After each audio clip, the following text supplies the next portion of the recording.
Let's take a look at Thursday. There are 6 games on. Let's preview them. Who's in, who's out, who might be in, who might be out, who we can stream and who we can listen to. Michael Bolton's the number one answer. Thanks, Josh. It's Michael Bolton here, and it's time for another episode of the Locked On Fantasy Basketball Podcast. Let's get to it. Let's get to it, indeed. You are Locked On Fantasy, your daily NBA fantasy podcast. Part of the Locked On Podcast Network, your team every day. Hello and welcome to the Locked On Fantasy Basketball Podcast, brought to you by Basketball Monster. My name is Josh Lloyd, and the only correct answer to what is the best flavor of paddle pop is rainbow. Banana's close, but it's rainbow. You can also find me on Blue Sky at joshloyd.bsky.social, on Twitter at redrock_bball, on TikTok at redrock_bball, and on Instagram at Locked On Fantasy Basketball. Check out LockedOnDaily.com. You can find a newsletter for your favorite team. Sign up, get that information stuffed into your inbox. 5 days a week, that is LockedOnDaily.com. If you want to do some stuff, and you can hit a thumb on this one and stuff it in. You can subscribe, you can comment, you can leave reviews, you can do all of that stuff. And that is fantastic. Live trade deadline show video is up, posted, ready to be put into your calendars. So do that. 1 p.m. Eastern on, I don't know, whatever the day is. February the 6th. I think it's February the 6th. Sounds about right to me. Let's talk about Thursday. There are 6 games on. It is Swiss Cheese Day here, January the 2nd. So if you like Swiss, what's your favorite Swiss cheese? Do you like the traditional cartoon-based Swiss cheese with the holes in it? Or is Swiss cheese to you just cheese from Switzerland? An Emmental. Gruyere is probably more French, but it has some Swiss notes. Or do you just want cartoon stuff where you can just put your finger through? I don't know. I go back and forth. So what's on my radar for these games on Thursday? 7:30 p.m. is the first tip, not 7, so just be aware of that. Celtics and Wolves is our first game up in Minnesota. Boston's actually 5-point favorites here on the road. Schedule-wise, this is the first of a back-to-back for Boston. They're in the midst of a 5-game, 7-night period. They play Thursday, Friday, Sunday into 3 games week 12. Minnesota's just the Thursday, Saturday into 4 games in week 12. I'm introducing a new status on that injury update thing, so you'll see it says R. You can guess what it means. Rest. So I could put questionable, I could put whatever, but I'm putting R for rest. Now, Kristaps Porzingis is dealing with an ankle injury as well, and it's a back-to-back. So I'm just going to go ahead and suggest that Porzingis sits on the first game of this back-to-back, resting/ankle recovery. I've got Al Horford and Drew Holiday as potential rest guys. They have sat Porzingis and Horford together in the same game before, and they have alternated them. So just keep an eye on that. And then Holiday's been dealing with a shoulder problem and also with being old. So there's a chance of a sit there for him as well. On the Wolves side of things, it's Robbie Dillingham and Luka Garza. They're not rotation pieces anyway, so it doesn't really matter. What are we watching from the Celtics? Well, I do want to watch Drew Holiday. His last game was pretty good. He is looking better. I still don't think that he's necessarily a shallow league mainstay, especially in points leagues. In 12-team categories, he probably is. But it's been a bit rough, obviously. And then on the Wolves side of things, Naz Reid finally had a good game. He cooked last game. But I want to watch this one because anything that happens against the Thunder, the best way to explain it is usually just to go, as against the Thunder. Like, weird stuff happens. That team is insane in terms of ball pressure, deflections, steals, switchability, size, going small, all that sort of stuff. And it impacted Julius Randle, and Reid played more. And yeah, every other game prior to that, Reid had been terrible. So I want to see how they use Naz here in this one and see whether that just can be chalked up to being, yeah, it's the Thunder, or it's a change in Chris Finch's philosophy. In terms of stream guys, I'll chuck Luke Cornett there, but that could be Nemesh Cater as well, the old Pastel de Nata, because I'm expecting at least one of Horford and Porzingis to be out. One of them will be out in this game. I'm pretty sure of that. They both could be out. It could be, yeah, Cater or Cornett, but I'll go with Cornett not confidently. In terms of the Wolves stream, it's just always going to be Jaden McDaniels, I think. You could consider Mike Conley if he was dropped as well. And Dante DiVincenzo just should be rostered despite a poor shooting performance last game. The Pacers and the Heat. It's game 2 on Thursday. We're in Miami for this one. The Heat are 2.5-point favorites. The Heat are on a back-to-back, so they're playing Wednesday as well. Both of these teams also play Thursday, Saturday, and both of these teams play 4 games in Week 12. Aaron Nesmith, maybe we're getting close to the return for Nesmith. He could be available. I don't know. Joshy Richardson's been out for a while with an ankle. Doesn't really matter. Duncan Robinson's the key one. He is still questionable here for Wednesday. So I'd say questionable here for Thursday for him. I just don't know. Walter Rozier will be out on Wednesday, suspended, but he'll be available to play on Thursday. Now, I don't know what General Soreness is going to be up to. Jimmy Butler, is he going to be too unfit to play both of these games? I guess it's possible, but he's playing on Wednesday, so I'll guess that Jimmy plays on Thursday, but the Pacers. Ben Mathurin was pretty good in their last game. He hasn't been that way for a while, but he's put together, I guess, a handful of solid games over the last week. So it's more about what are the minutes, because 29 math is not enough. 36 is interesting, and that's what he got last game. So we keep an eye on that. In terms of stream, guys, Nembhard's still available. He's rostered 33%, I think, and we talked about it on the Waiver Wire show earlier today. He was unbelievably one of the most dropped players on Yahoo, which I know, but also, what? It wasn't a good game, and I'm not a big Nembhard guy, which feels crazy for me to say, why would you drop him? Because, yeah, you should have dropped him for the first 8 weeks of the year when he was injured and not playing well. But that's different now. And it might become a drop later on. I just wouldn't do it after the one game. The stream there on Miami is probably the least confident I could be in any player. That's Nikola Jovic. We just don't know what he's going to do. He's had a couple of really good games here, but they could go Highsmith, they could go Huckers, they could bloody go Kevin Love, they could throw a Khalil Ware randomly out of nowhere. It could be Pala Larson, it could be Kashad Johnson. I don't know. We know what the Miami Heat do. They annoy us. So, yeah, I put Jovic there, and I just will have no confidence in that. Absolutely whatsoever. The next game, the Clippers taking on the Oklahoma City Thunder. We're in OKC. The Thunder are 9.5-point favorites. The Clippers are a Thursday-Saturday team into 3 games week 12. The Thunder are a Thursday-Friday-Sunday team into 3 games as well. Kawhi and Terrence Mann remain out. Both guys, I think, have a real shot to return on Saturday. Chet Holmgren's out for the Thunder, while Alex Caruso, we don't have an update yet. He's missed another bunch of games here. I'll put him questionable, but I would shade that on the doubtful side. Jim Harden, he's struggling at the moment. The shot has been off all year, but what is happening with Harden at the moment is the assists have disappeared. So can that get back on track, or are we looking at, like, instead of an 8 assist player? I thought there was a chance he could push 9 assists this season. No. And it's fallen way down. Like, is he going to be a 6 assist player? It seems really unlikely to me, but it's the way it's trending. For the Thunder, Lou Dort is just like a placeholder, I guess, for the spuds that get those minutes. It's him, it's Wiggins, it's Joe, it's Mitchell. Dort is the useful one there, but it's more about, solidity. No. Confidence in role. Stream guys, Kris Dunn. Last game was really hard to judge the Clippers because they got pumped by the Spurs, so everyone's minutes were down. But Dunn had been playing like 30 a night. Now, it probably comes to an end when Kawhi does return, literally like the next game after this most likely. So Dunn, for now, is worth at least a stream. And on the Thunder side, the Hong Kong mattress, Cason Wallace, who got 5 steals last game. He played 30 minutes. 30 minutes of Cason Wallace, 12-team guy. The problem is that when Caruso plays or played, he'd get like 24 or 25, and it was very inconsistent. If you want to get ahead of a Wallace stream, do it. But, 3 games in 4 nights makes it interesting too. But we've had a run at this before, and then he pushes back down to 22 minutes. You go, what am I supposed to do? But out of all of the Joe, Wiggins, Mitchell, Jones, Jalen Williams, Kenrich Williams, not Bronco, Wallace is the more secure and the more consistent in that playing time. I think we've established that. Today's episode is brought to you by Game Time and the Game Time app. Live events. I was going to say we live for them. Maybe we do, maybe we don't, but they're fun. Sports, concerts, music, that is concerts, theatre, comedy, whatever it is.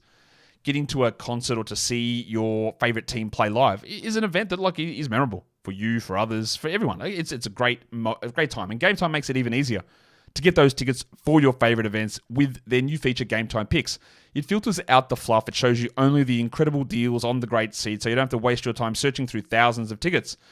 When you're looking for those great tickets, you can use that Game Time app, and Game Time Picks just shows you the best options. Again, it's just the best value deals that you can find. They've also got the super deal, which is particularly impressive. Great seats at unbeatable prices. So take the guesswork out of buying tickets with Game Time. Download the Game Time app, create the account, and use the code LOCKEDONNBA for $20 off your first purchase. Terms apply. Again, create the account and redeem the code LOCKEDONNBA for $20 off. Download Game Time today. What time is it? Game time. Okay, the The next game, that's 3 of them down. There are 6 on Thursday. The next game is the Brooklyn Nets and the Milwaukee Bucks. Brooklyn comes into this game on a back-to-back. So we would have already got first look at D'Angelo Russell returning to Brooklyn. How they use him on Wednesday does not necessarily mean the same way they're going to use him on Thursday. He's going to have to integrate back in and adjust it. Eventually, I do think that he starts. For how long and what it means, I don't know, but that's why we want to watch it. So they're going to take on the Bucks on a back-to-back, and they're 14-point underdogs, the Nets. Schedule-wise, both teams have got the same run of things here, Thursday, Saturday this week, and then 4 games week 12. Bojan Bogdanovic is going to be out. Trendon Watford's going to be out. I don't think that Ben Simmons is going to play. He is playing on Wednesday. I expect that he sits on Thursday. Zaire Williams is out on Wednesday. His return should be coming soon, so I guess he's a shot at playing on Thursday. The other one is Cam Thomas, who is sitting out on Wednesday, returning from the hamstring. So he'll sit Wednesday and he'll play on Thursday, Cam Thomas.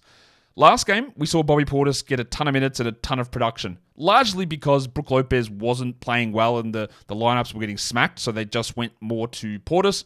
I don't expect that that's going to be a thing that happens all the time. So is Portis back to 24 minutes? I would think so, but we watch this. In terms of stream, guys, I am still going with Noah Clowney. Keon Johnson might have some value, but D'Lo and Thomas in the same backcourt. I'm not really sure where Keon goes there, but Noah Clowney is worth the stream. And then on the Bucks side, it could be Taurean Prince, it could be Gary Trent, it could be Big Boom AJ Green. They're all very up in the air, and they're all very, very low-level sort of options there. The 76ers and the Warriors. In Golden State, the Warriors are the favorite here. No, yeah, they are 3.5-point favorites, the Warriors are. The Sixers are Thursday, Saturday, into 4 games, week 12, while the Warriors are a Thursday, Saturday, Sunday team into 3 games, week 12. Philadelphia's coming into this one on a back-to-back. They're playing on Wednesday. KJ Martin's going to be out. Eric Gordon, Andre Drummond, and Kyle Lowry, they're all questionable for Wednesday, so we'll make them questionable for Thursday as well. Kelly Oubre also popped up as questionable for Wednesday, so we'll keep an eye on him. It was a weird, designation for Oubre. What do they call it? Yeah, hand sprain. I haven't really seen that one, so maybe it was just getting too many steals last time out. So he's questionable, but Joel Embiid is sitting on Wednesday, so he should be, or he will be, unless something weird happens, which it's Embiid, it could. Embiid will be available for this game against the Warriors. Gary Payton is out for the Warriors, and Brandon Podziemski seems like he's going to be out. He did a little bit of practice, apparently, so I just don't think that he's going to play. I think they officially did list him out, yeah. So he's officially listed out now. They also just chucked Steph Curry onto the injury report.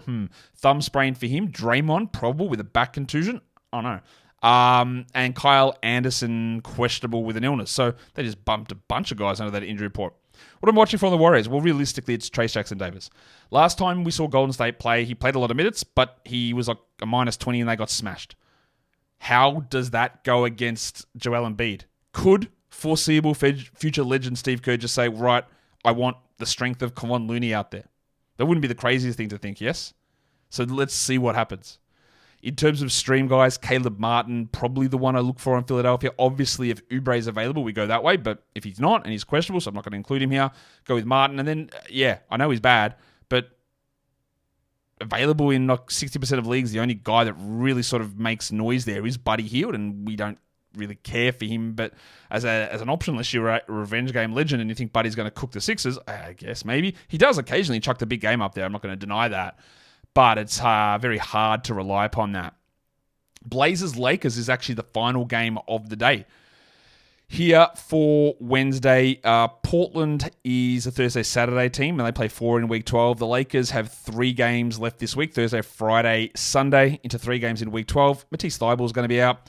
Jeremy Grant did not practice with whatever this face injury is. I'm going to put him on the doubtful side of questionable. Delano Banton's still dealing with the hip stuff as well. He's questionable. Wood and Vanderbilt are out for the Lakers. Gabe Vincent's dealing with an abdominal issue. He missed the last game. It seems like he's not far away. I'll put him questionable. I wouldn't be shocked if he doesn't play, though. And the other one is Jalen Hood-Schifino, who it doesn't matter if he's healthy or not. He's just not going to play. What am I watching for on the Blazers? Well, it's Scoot Henderson's minutes because they're not good. And well, actually, that's not true. They were not good last game. They were fine the 2 before. But, of course, that was with Kamara back. Now, if we're holding Scoot at 23 a night, then that's not usable in 12-team leagues. So we obviously want to watch that. On the Lakers, Rui Hachimura's minutes were down under 30. Was that just a matchup thing? Was it just a single game thing? Is he going to hold at that level with Finney Smith in town? I expect that he starts again, but you know me. I don't care. In 12-team leagues, we're not rostering him. Stream guys, it's probably Tamani Kamara on the Blazers side. You could look at Scoot again. I have some uncertainty there with his minutes. And then on the Lakers, it is Max Christie. I would stream Max Christie over Dorian Finney-Smith. Just the starting upside of Christie is much higher, of course, because he's the one who's starting. Let's take a look at some schedule-based information. Let's look at some back-to-backs. Who plays on Thursday and Friday? There are 3 of those teams, and one of them is the Celtics, one of them is the Lakers, and one of them is the Thunder. So the Celtics, we know there are going to be rests. You're going to have Porzingis and Horford probably not play both of those, will definitely not play both of those games. Drew Holiday is at risk, and this is a 5-game, 7-night period. Boston's not playing as well as they have, so I don't think you're going to have Derek White, Jaylen Brown, or Jason Tatum there. Just watch it, though. The Lakers, maybe LeBron. Maybe we get a sit from LeBron. Not sure about that. And then for the Thunder, they're fine. I don't think we need to worry too much about that. It's not like it's an incredibly busy period here for Oklahoma City that's going to necessitate some rest like we saw like at the start of the week. It is ending towards their busy period, so maybe, I guess, but they sort of took care of some of that stuff early. Although Jalen and Shea and Hartenstein didn't get any rest. We just keep an eye on it. We just keep an eye to see what they're going to do there. The Oklahoma City Thunder. The next schedule-based thing we look at is the chunk. So it's Thursday through to Monday, the next 5 days. There are a bunch of teams that play 3 games. Every one of those days is streamable. These 6 names are all 60% plus available on Yahoo that I think you want to just extend this out. 3 games, 5 nights. It's an advantageous schedule period. I'm not jumping off the Scottie Pippen Jr. bandwagon. Not that I'm really heavily driving it, but yeah, because Luke Kennard outplayed him last game, I don't think that means it's the end. But also, 3 games, 5 nights is very useful. So you can add Kennard, obviously, but Pippen's the guy I'm looking for, and John Conchar too. Andrew Nembhard is in that mix. Obviously, he just shouldn't be dropped at this point. 3 games, 5 nights obviously works really well in that setting as well, and gives him that little bump of extra value, which we love to see, of course. And I just think that, outside of the fact that he has usually been playing well, like you got a schedule advantage. I don't know why I'm over-explaining that. Noah Clowney is 3 games, 5 nights for the Nets. Cason Wallace, Jaden McDaniels, Lou Dort. That's just like the A-team, the Avengers of streaming guys. Nembhard, Wallace, Dort, McDaniels. Coming now. Theater near you. All value there with the 3 games, 5 nights. This is what you live for. This is what, again, hope it's not, but this is what you stream for, and this is where these guys have their value. When you've got 3 games in 5 nights, you don't love it, but it's just that little boost. Just that little boost that gives you something to get interested in. Can I give you something else to get interested in?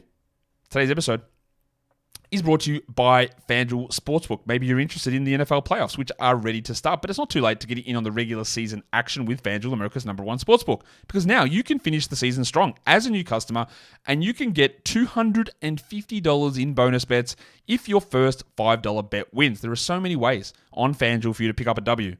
Anytime touchdown scorers, individual points scored per team, game total of points scored, the standard who's going to win the game, moneyline stuff, spreads, props, futures, same game parlays. It's all there on FanDuel. So go to FanDuel.com, join today. That is FanDuel.com for your chance at $250 in bonus bets. Make every moment more with FanDuel, an official sportsbook partner of the NFL, and don't forget to gamble responsibly. And now we finish it off by looking at the streams of the day. Who are we looking at across the different league sizes and league formats? We'll go here with a 10-team stream. And I do think that, again, I don't expect that Alex Caruso plays. So I think the Hong Kong matchups, Cason Wallace is the 10-team streamer. Your 12-team is probably Kris Dunn, but you'll note that the top 3 names, all of those names actually for category leagues, Wallace, Dunn, Kamara, which is 14-team leagues, and the deeper 16+, the double Onyx, Diamond, Titanium, Platinum leagues, is Haywood Highsmith. And every one of those guys has like a role as a starter, but every one of them is a defensive guy. Steals for Wallace, steals for Dunn, steals for Kamara, steals and maybe blocks for Highsmith. And I think we have seen this highlighted a lot this season. I've banged on and banged on and banged on about the variability of steals and blocks. I've banged on and banged on and banged on about the fact that 3-pointers are readily available off the waiver wire. But I haven't done enough banging on the fact that steals are available on the waiver wire everywhere. Another reason to be very cautious about overrating a steals guy in drafts. I'm not necessarily looking at Dyson Daniel because he's cooking, clearly. But when someone's coming out there and they've averaged 2 steals a game and then they might go to 1.2 or 1.4 and that's boosting them 30 spots in the rankings, that can be hurtful to your team. And because you can find steals in so many spots. And steals is often that weird category that you see people who do the hard punts, right? And this was what happened to me and Kingy in industry pickup this week. You know, Kingy's got the whole 4-category punt scenario where he's punting points and threes and free throws and assists. Right, he's punting all those. And then the swing category is steals, right? Every week. And it is hard to do because steals are incredibly volatile, as we know. And you can find them on the wire. So he can find them and I can find them. And whoever, like that's yeah. Anyway, you know what I mean, I think. Our 2 points league stream guys, Yahoo and ESPN, it's Andrew Nembhard that sits there available in a lot of these spots. And I just don't think that he should have been dropped at this point. For your shallow leagues, for categories, 10-team stream guys, again, every league, just start with this list and just work down to see who's available. Cason, Wallace, Kris Dunn, Lou Dort, steals. And then we get to Mike Conley, who has been dropped, rightfully so, but he is in at least a position to be streamable. Jaden McDaniels and Tamani Kamara.